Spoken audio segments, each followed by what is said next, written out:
नोटबंदी की असफलता हर खाते में 15 लाख डालने जैसे जुमले की तरह नहीं थी, क्योंकि नोटबंदी के दौरान लोगों को अपने ही पैसों के लिए अपनी जान गंवानी पड़ी। करोड़ों रोजगार खत्म हो गए, घर उजड़ गए, अर्थव्यवस्था तबाह हो गई। पहले अपने भाषणों में मोदी जी ने डिजिटल इंडिया के बारे में कुछ भी नहीं कहा, लेकिन जैसे ही नोटबंदी की असफलता जाहिर होने लगी, वैसे ही सरकार ने डिजिटल पेमेंट की बात छेड़ दी। अगर आप अपना वजन कम करना चाहते हैं तो शारीरिक परिश्रम के साथ साथ पौष्टिक आहार भी लेना पड़ता है, यानी अपनी जीवन शैली में बदलाव करना पड़ता है, वो भी लंबे समय के लिए। क्या किसी भी डॉक्टर ने कभी आपको यह कहा है कि आपको मोटापे से होने वाले रोगों से बचाने के लिए मैं आपको जबरदस्ती बिना खाने पीने के महीनों तक अस्पताल में कैद करूंगा? अगर 100 दिनों में आपका वजन कम नहीं हुआ तो मुझे सूली पे लटका देना। अगर मोदी जी वाकई डिजिटल अर्थव्यवस्था करना चाहते थे तो उसके अनेक तरीके हैं। सामान्य आदमी को शक की दृष्टि से देखने के बजाय और उससे गुनहगारों की तरह अपने ही पैसे के सबूत मांगने के बजाय टेक्नोलॉजी का उपयोग करके डिजिटल पेमेंट को प्रोत्साहित करना चाहिए था। डिजिटल पेमेंट के इस्तेमाल को आसान करना चाहिए था। लेकिन इनका तरीका ही अलग है। वजन कम करना है, आइए हम आपके दोनों हाथ काट देते हैं, आपका वजन कम हो जाएगा।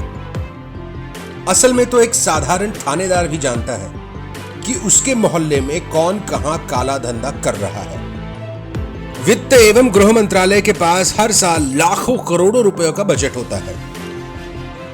क्या इनकम टैक्स विभाग, ईडी, सीबीआई, सीवीसी, पुलिस आदि मिलकर यह पता नहीं कर सकते थे कि काला धन किसने और कहां छुपा रखा है?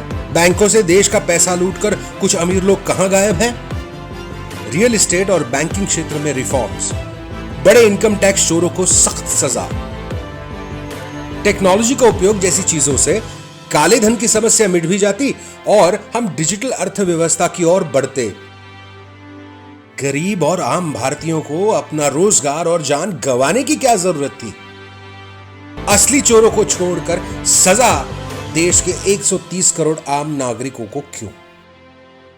एक छोटा व्यापारी भी इस प्रकार के अप्रत्याशित झटके देकर अपना व्यवसाय नहीं चलाते तो इस विशाल देश का प्रशासन कैसे चलेगा? अंग्रेजी हुकूमत के काम करने का तरीका यही था, जब जो मर्जी आया किया। पर क्या एक लोकतांत्रिक शासक को यह पता नहीं था कि बड़े स्तर पर योजनाएं कैसे बनाई जाती है? उन योजनाओं का लंबे समय में क्या असर पड़ेगा? क्या एक आदमी की सनक पर बिना विशेषज्ञों की सलाह के देश चलाया जा सकता है? हमारे इरादे नेक थे, यह कहकर क्या वे अपनी जिम्मेदारी से पल्ला झाड़ सकते हैं? नोटबंदी रूपी इस बड़ी विफलता का मतलब है या तो सरकार को आम जनता की कोई फिक्र नहीं, या फिर उसमें इतने बड़े देश के प्रशासन को चलाने के लिए जरूरी प्लानिंग, दूरदृष्टि, अर्थव्यवस्था की समझ, प्रशासकीय कौशल्य और संवेदनशीलता नहीं है। यह सरकार या तो क्रूर है या निकम्मी है, या दोनों है। नोटबंदी के बाद इसके अलावा तीसरा कोई तर्क नहीं हो सकता।